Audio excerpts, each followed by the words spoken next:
Mao nini ako ko ano. Ang akong extension lang diri sulod.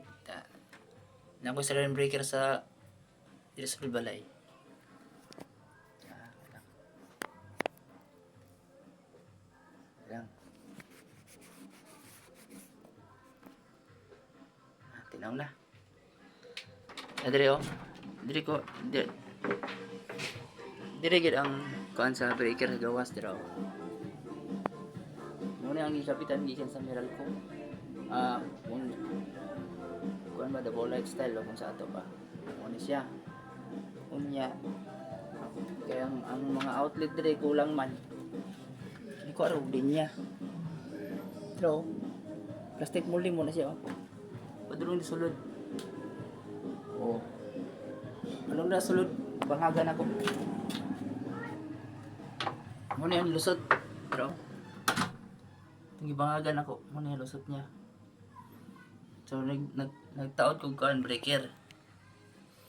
Taod ko breaker muna yung load side sa ubos. Oh, muna siyang plastic molding. Dalawa. Oh, lusot na dito. Oh, dala taod ko kuan splicing box. Oh, taod ko isa ka outlet. Oh, muna yung expose lang. Ipalutaw lang na akong outlet ba. Wala na lubong-lubong. Ako lang i-screw na gibarina. Paano ko? PV-Tox screw. Ya, dito ko na po supply. Daga na po siya diri. Oh, pero ang plastic molding oh, asa pa dulong diri nag-box na po diri. Wa na mo box siya. Kaya para mo splice po diri kay diri nagbaba ko.